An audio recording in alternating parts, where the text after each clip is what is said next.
Along the eastern shoulder of the Cherbourg Peninsula, the beaches of Normandy are strung. The chilly waters of the channel reach quietly up the sand, which is today as it should be. A place where people go to spend a holiday afternoon with a cool sea breeze. There are lasting reminders, however, of a time when these beaches were not so hospitable.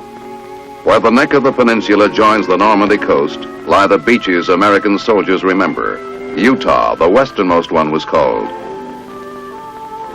And the other, Omaha.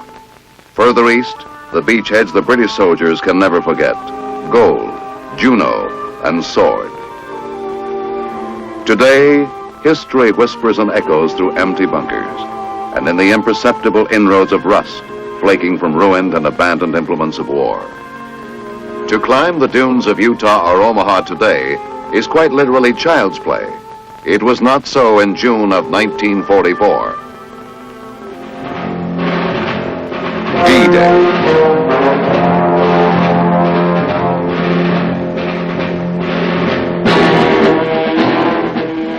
After its conquest by the Nazis, France becomes one of the most heavily fortified areas in history.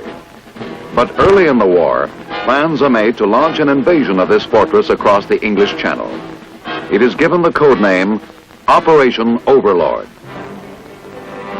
For thousands of American soldiers, the immediate effect of this decision is assignment to Great Britain to participate in the training and build-up of forces to be used in the invasion.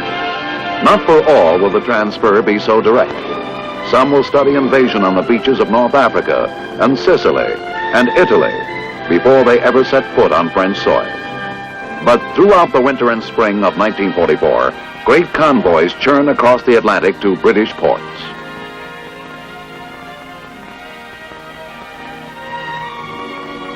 Into Britain they come by the thousands and tens of thousands.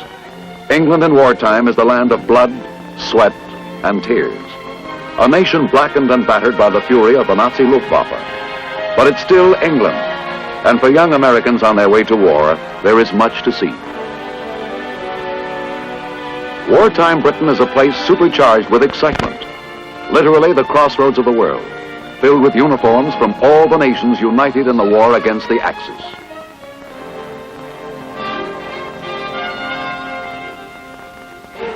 But there is work to be done here, and hard work. The grueling days and weeks and months are devoted to it.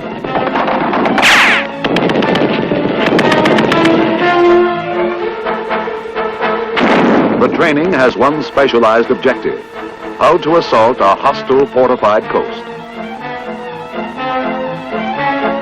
The American, British, and Canadian troops who train on England's landing beaches come to know well what it is they are getting ready for. The equipment they will use is ready too. Thousands upon thousands of vehicles, weapons, supplies of every conceivable sort. On the other side of the channel, the Nazis also know what the Allied forces are preparing for. And they are making preparations of their own. Along the coastline, they have built an Atlantic wall, which Adolf Hitler says will make Europe an impregnable fortress. The beaches and waters off them are heavily mined and booby-trapped and strung with obstacles.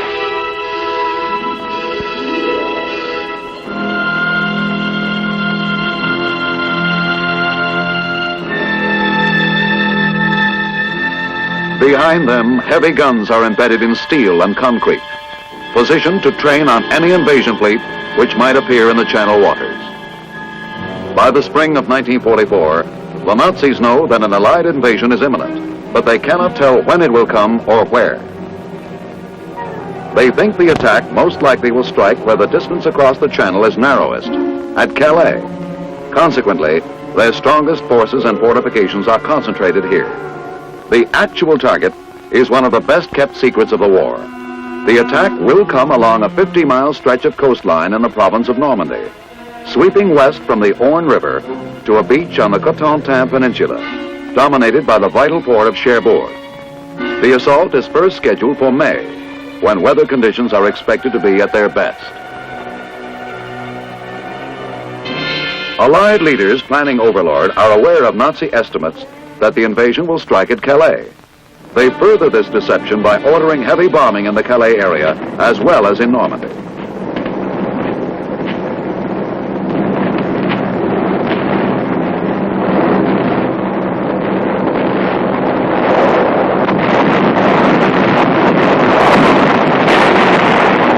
In the months preceding the invasion, the tempo of air attacks steadily increases.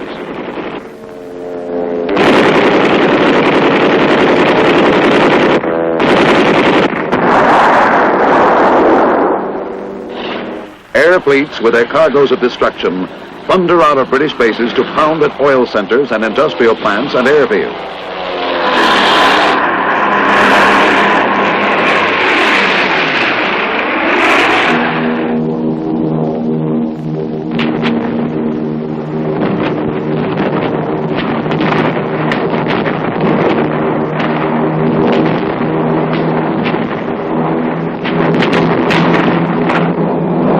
In these months, the mighty Nazi Air Force is reduced to a ghost of its former power, and Allied superiority in the skies above France is won.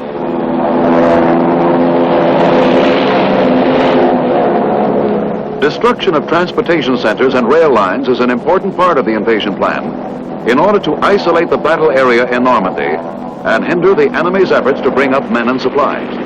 It becomes clear that additional time will give the Air Force a better opportunity to accomplish this critical objective.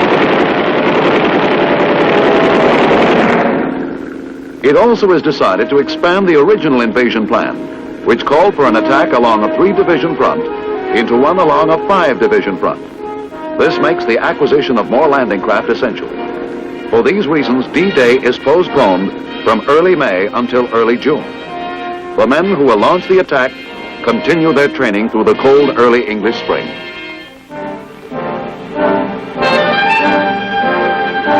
And then, inevitably, comes the day when all the training and rehearsals are over. It is time now for the curtain to lift on the real thing. Throughout May, the roads of England are clogged with convoys as men and supplies begin the move down to the ports and the loading areas. The English people cheer them on and pray for them as they pass.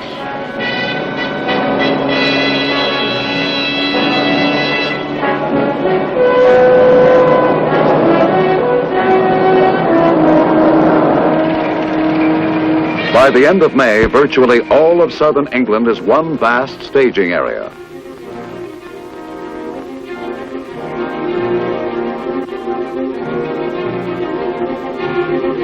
The realities of life now are small ones. For the individual man who will be called upon to execute the plan for the greatest assault ever proposed in the history of warfare, that plan comes alive now in a myriad of final details. Dozens of items to be issued and checked.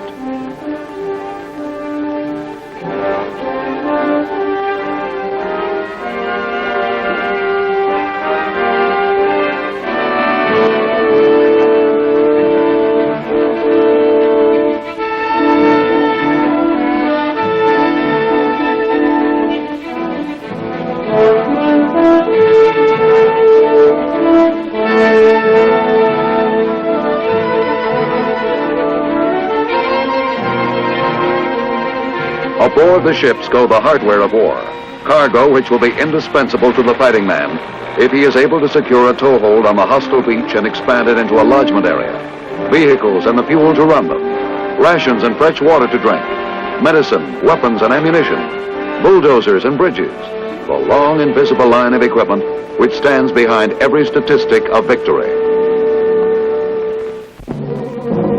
Finally, the very heart of the striking force completes the movement. The men who will spearhead the invasion board the ships which will carry them to their long-awaited hour of decision. In file after file they come, in all the ports where the invasion fleet lies at anchor, moving up the gangplanks in a long, solemn shuffle, whose cadence becomes the heartbeat of history.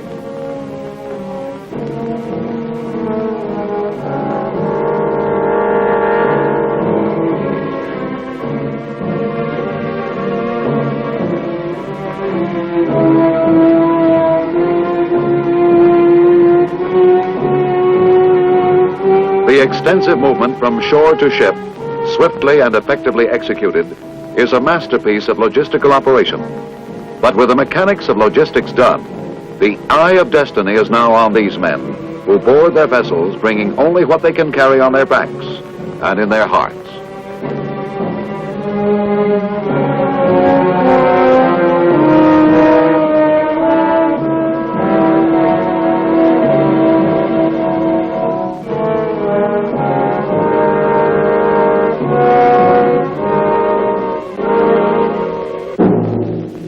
The fateful hours that lie beyond the darkness ahead belong to them, to do with as they can, while the world waits in wonder and hope.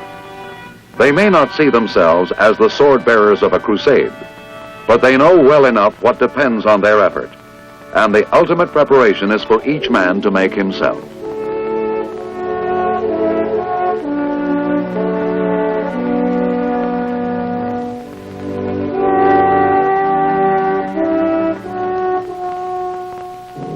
Now begins a new period of waiting for the one final word. An invasion ship is a lonely ship, writes a correspondent who is there. It is a strange and suspended world, but heavy with memories of the more familiar world left behind.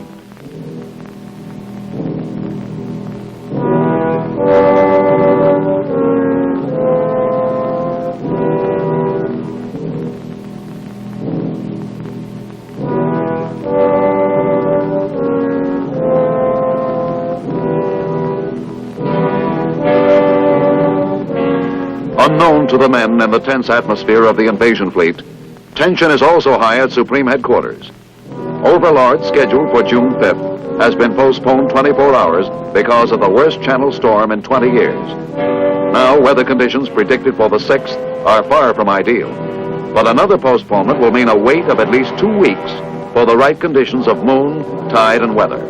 The possible consequences of delay are staggering: loss of secrecy, drop in morale, strengthening of enemy defenses. One man must make the decision. General Dwight D. Eisenhower, Supreme Commander. He makes it. The invasion will go as scheduled on the 6th.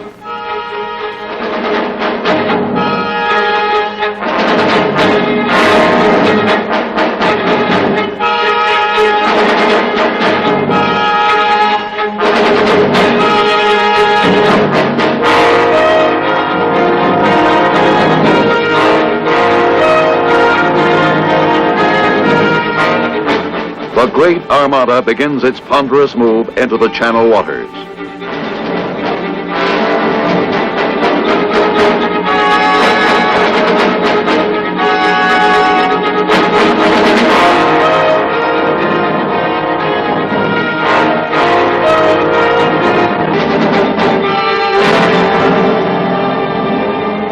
The men who will actually be the first into France are still back on English soil. Paratroopers of the U.S. 82nd and 101st Airborne Divisions and the British 6th Airborne Division are to jump behind enemy lines to secure the flanks of the invasion area. On the eve of the invasion, the Supreme Commander visits some of them. I found them in fine fettle, General Eisenhower is to write later, admonishing me that I had nothing to worry about.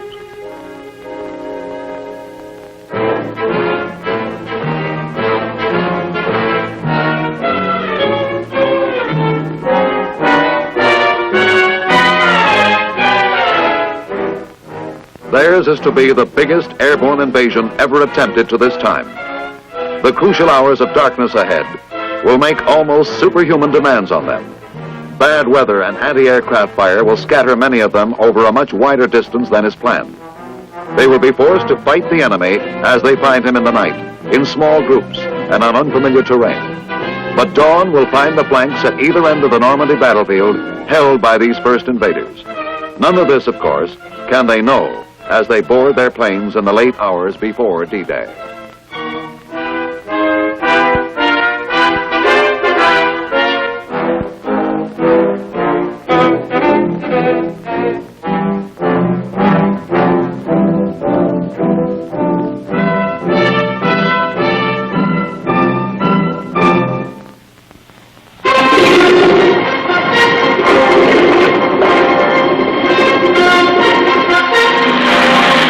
The great Ghost Fleet lifts from its British bases.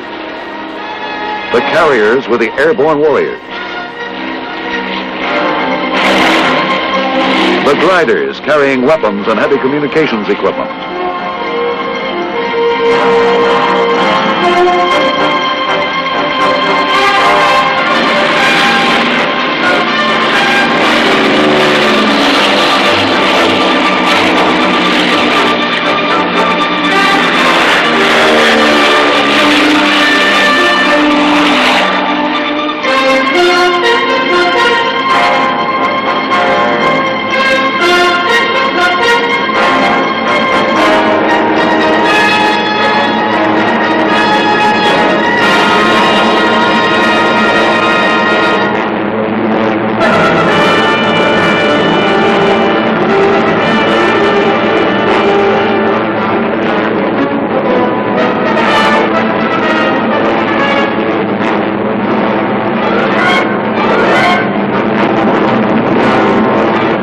Midnight skies over Normandy are suddenly alive with the dark shapes of men who will bring the first fires of D-Day to Fortress Europe.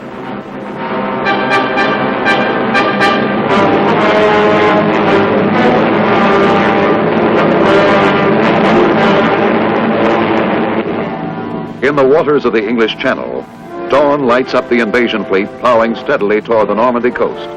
With almost 5,000 seagoing vessels, the historic armada is the greatest ever assembled.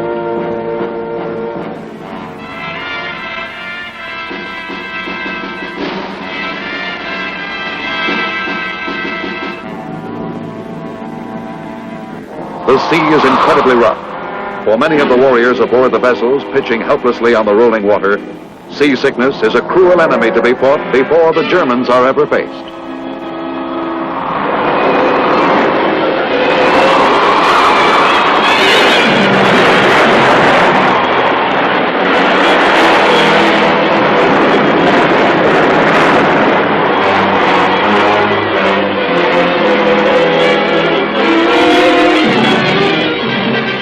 An hour before the first troops are scheduled to hit the shore, a naval bombardment opens up on the enemy's coastal defenses.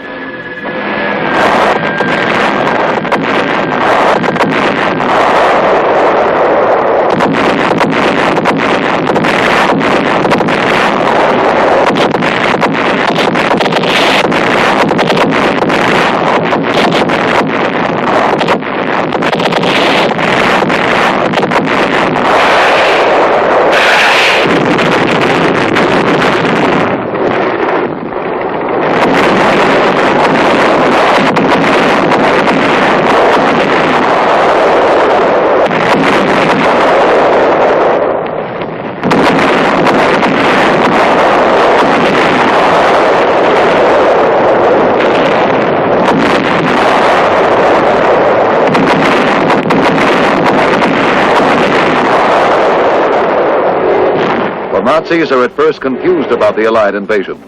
They are not aware a full-scale assault is in the making. Achtung, jeder auf seinen Posten. Feindliche Schiffe in Sicht. Achtung, feindliche Invasionsflotte in Sicht. Die Invasion, die wir erwartet haben. Wir werden sie ins Meer zurückwerfen. Nicht schießen, bis das Signal gegeben ist.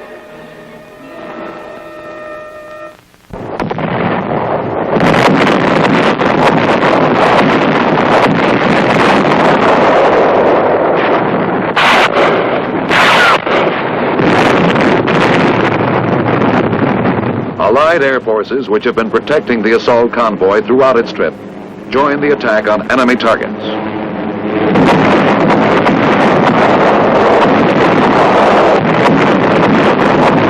In wave after wave, they roar overhead above the armada.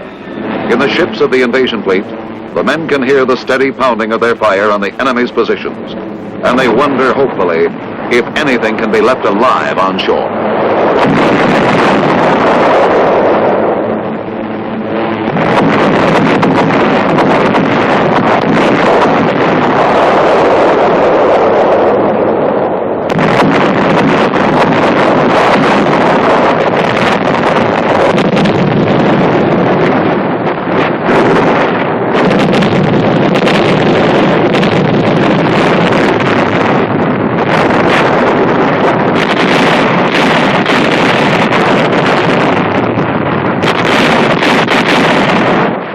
In a world of nausea and fear and tension, The trip to the beaches begins. At the spear tip of this historic seaborne attack are some 3,000 men, American, British, and Canadian troops, who will hit in the first wave.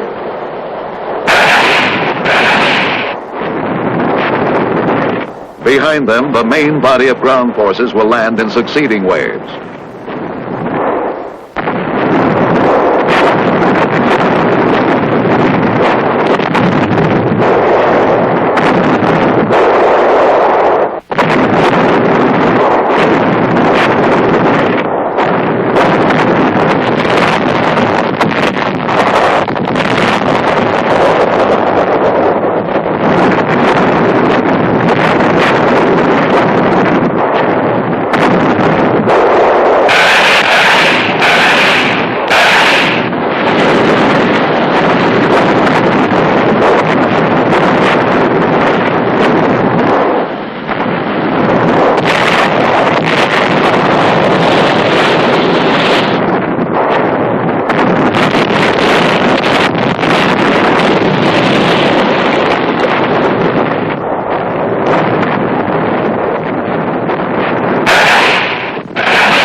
The British and Canadians are to take the 3 eastern beaches.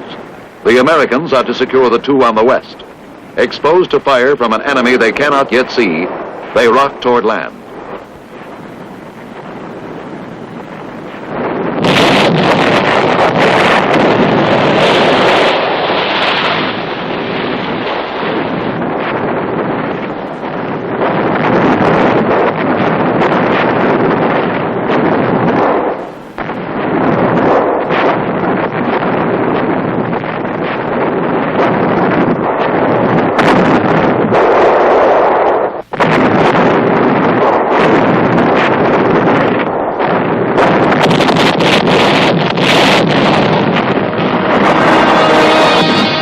H hour.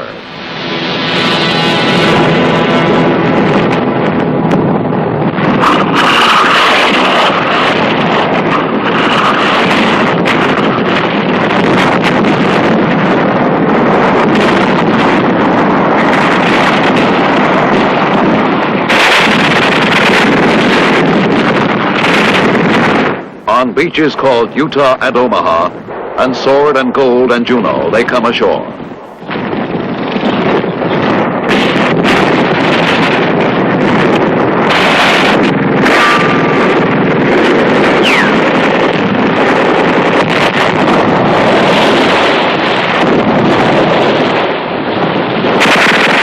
On the murderous sands of Normandy and its rim of watery hell, they push against the gates of Fortress Europe, and the fates of war and freedom await their performance.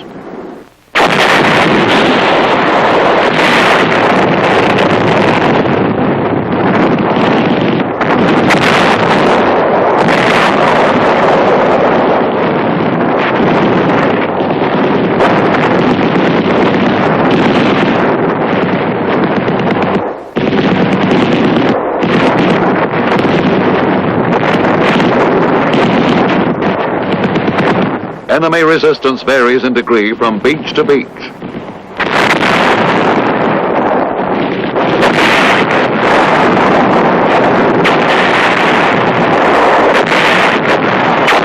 But for every man there, the new world of Normandy is a world of private agony and chaos. And no man can see the broad design beyond it, on a scale so epic that words written long ago by William Shakespeare could have been composed for the 6th of June, 1944. He that outlives this day and comes safe home will stand a tiptoe when this day is named. 3 hours after the invasion begins, it is clear that the Allies have their foothold, however precarious. The electrifying announcement is made in London. It is night across the United States. Swing shift workers in war plants are the first to hear the news. Under the command of General Eisenhower, Allied naval forces, supported by strong air forces, began landing Allied armies this morning on the northern coast of France, unquote. This is the only word we have at this time. There is no indication yet of exactly where the invasion took place or how many men were involved.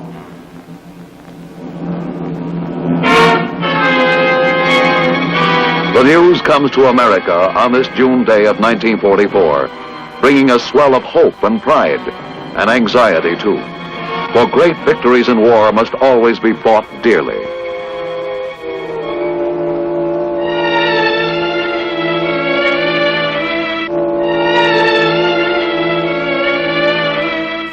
And the price paid this day for the Allied hold on the beaches of Normandy is not cheap.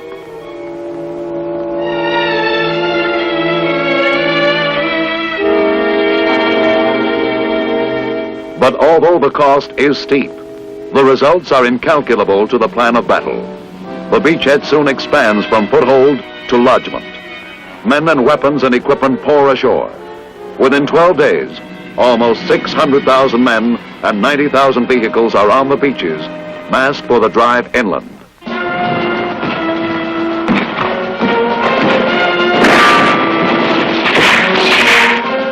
10 months of war still lie ahead in Europe. Bitter fighting through the hedgerow country of the lodgment area.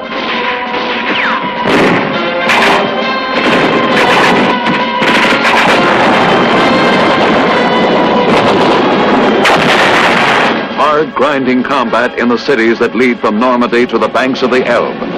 Many men yet will fall. Many reverses will be suffered. Many triumphs recorded.